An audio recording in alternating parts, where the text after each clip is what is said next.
Programme matinal La Connexion. En ce temps de confusion et de panique générale, vous avez besoin de vous connecter au trône de Dieu et de maintenir la communion avec le Seigneur. Cette émission, c'est un temps de connexion divine. Merci beaucoup d'être présent à cette émission. Nous voulons prier. Alors je vous invite à baisser la tête avec moi maintenant. Éternel notre Dieu, notre roi, merci pour ta bonté renouvelée. Merci pour ta puissance révélée et manifestée à notre faveur. Nous te célébrons, Seigneur, nous te confions encore ces moments. Tu diriges toutes choses parfaitement par ta main puissante au nom de Jésus. Nous croyons en ta capacité de changer les dons dans les cœurs. Nous demandons, Seigneur, que en ce moment-là, toute la gloire te revienne parce que nous savons que tu feras des exploits au nom de Jésus. Merci, Seigneur, pour la réponse. Au nom de Jésus, nous avons prié. Amen. Que c'est vraiment merveilleux pour des frères de demeurer ensemble et nous croyons que la bénédiction de Dieu va couler dans votre vie comme nous sommes en train de considérer ces séries d'études. Alors aujourd'hui, nous sommes à notre série numéro 3, l'étude numéro 25, intitulée « Le jugement des nations » annoncé par le grand juge impartial.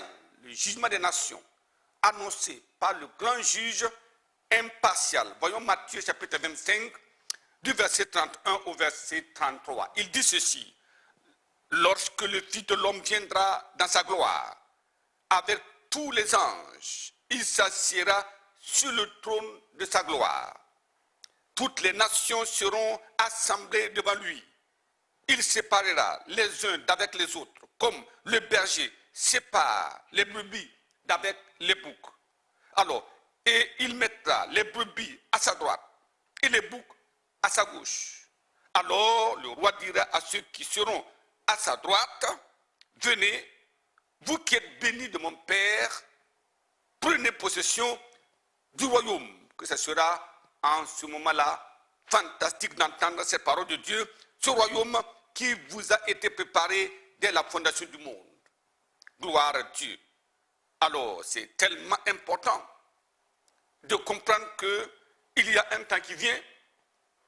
Voyez, nous voulons boucler cette étude qui était consacrée, cette série, sur le message solennel de Christ, oui, à l'Église et au monde, avec cette dernière étude numéro 25, alors, qui interpelle tous les humains de la vanité de la vie et de l'importance de se rappeler qu'il y a un créateur au ciel à qui nous devons rendre compte à la fin. C'est important.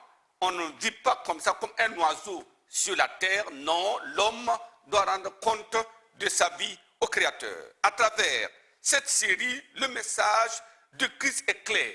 Le chemin est montré et le sauveur unique a été présenté.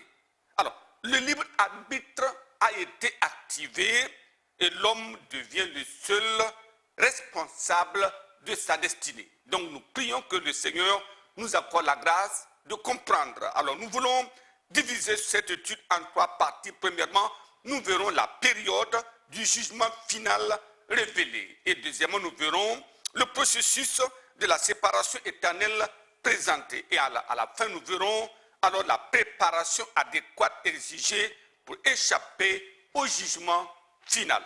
Première partie, alors la période du jugement final révélé. Matthieu chapitre 25, le verset 31, il dit: « Lorsque le Fils de l'homme viendra dans sa gloire avec tous les anges, alors il s'assiera sur le trône de sa gloire. » Vous voyez, on parle du trône.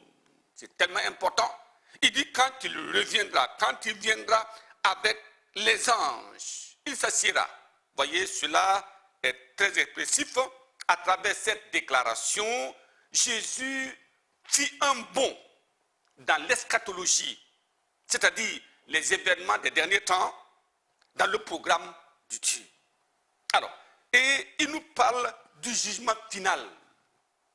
Ce tribunal divin, appelé jugement du grand trône blanc, interviendra comme Dieu l'a programmé après l'enlèvement des saints et après le second retour de Christ et après le règne millénaire littéral de Christ sur la terre. Parce qu'il dit, quand il reviendra, voyez, nous serons enlevés et nous serons au ciel pour les noces de l'agneau. Je prie que vous soyez là.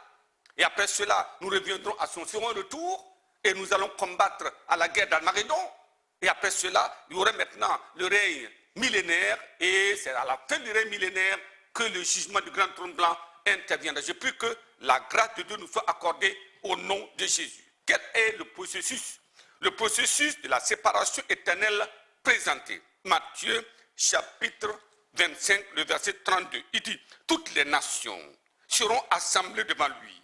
Il séparera les uns d'avec les autres, comme le berger sépare les brebis d'avec les boucs. Il mettra, oui, les brebis à sa droite et les boucs à sa gauche. C'est comme cela.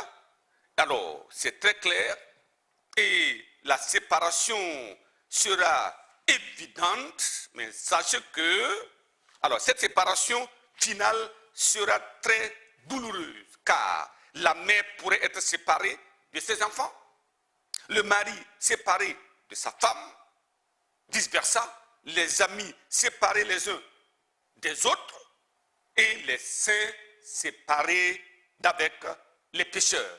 C'est en ce temps que l'identité de chacun sera révélée. Voyez, Matthieu chapitre 25, le verset 34, il dit, verset 34, il dit là-bas, alors le roi dira à ceux qui seront à sa droite, venez, vous qui êtes bénis de mon Père, prenez possession du royaume qui a été préparé dès la fondation du monde. Gloire à Dieu. Voyez, c'est clair, ça c'est l'entrée triomphale dans la cité dorée de Dieu. Nous le verrons certainement par la suite des temps, mais au verset 41, il dit là-bas ensuite, il dira à ceux qui seront à sa gauche, malheureusement, certains seront à sa gauche, les impénitents, les pécheurs, indécrottables, ceux qui n'ont pas peur, oui, de l'enfer, et qui se disent, ils sont suffisants, parce qu'ils ont le monde entre leurs mains. Alors, il dira, retirez-vous de moi, maudits, allez dans le feu éternel qui a été préparé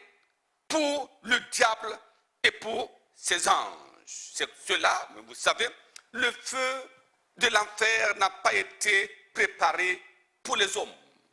Pourquoi suivre la rébellion de Satan et finir comme lui? Non, nous devons entrer en nous-mêmes et réaliser et nous réveiller. Pourquoi nous sommes en train de transgresser la loi de Dieu au profit de la loi du péché, de Satan, du monde? Je prie que le réveil soit puissant et que notre retour vers le Créateur soit évident. Alors, troisième point, nous parlons de la préparation adéquate exigée pour échapper au jugement final. Luc, chapitre 21, nous lisons le verset 36. La parole de Dieu nous dit ceci, verset 36. Veillez donc et priez en tout temps, afin que vous ayez la force d'échapper à toutes ces choses qui arriveront et de paraître debout devant le Fils de l'homme. Voyez, c'est très clair, il dit de veiller. Il ne parle pas aux pécheurs. Le Seigneur lui-même s'adresse aux croyants. Il dit veillez. Veillez et priez en tout temps afin que vous ayez la force d'échapper. Ce sera un temps terrible, mais je prie que la grâce de Dieu nous soit accordée au nom de Jésus. Vous voyez, alors, à travers cette étude et à travers cette série numéro 3, premièrement, vous avez certainement compris l'état dépravé de l'homme. Important, l'homme est dépravé dans son essence, dans son entièreté, et le péché est dominant dans la vie de l'homme. Deuxièmement, vous savez maintenant qui est le Sauveur, qui est mort pour votre rédemption, notre rédemption. Il est mort à la croix, il a payé le prix. Vous le savez, vous savez qui est-ce? C'est bien sûr Jésus, le Seigneur des Seigneurs, le Sauveur du monde. Troisièmement, alors à travers ce que nous avons vu dans cette série numéro 3, vous avez été instruits en ce qui concerne le chemin de la repentance pour le salut et la vie éternelle. Comment alors être libéré du péché?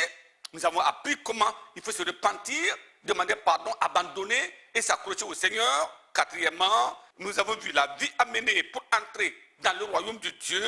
Cela vous a été révélé dans la parole de Dieu.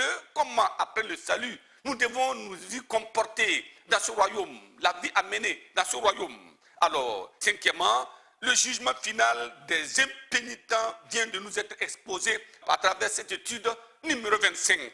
Alors, maintenant, sixièmement, vous savez aussi que jouer avec le feu serait un péril irréversible. C'est un péril irréversible de jouer avec le feu.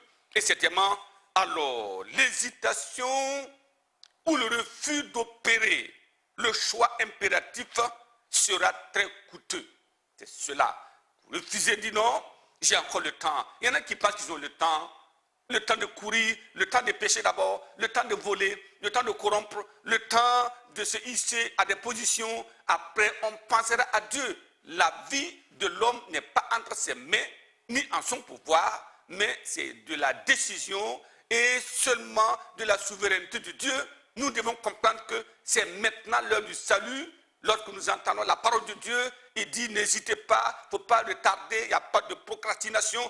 Venez maintenant immédiatement et repentez-vous de vos péchés et soyez sauvés du péché et de la condamnation éternelle. Je prie que, comme nous le savons déjà, ça veut dire qu'il y a donc toujours la possibilité d'échapper.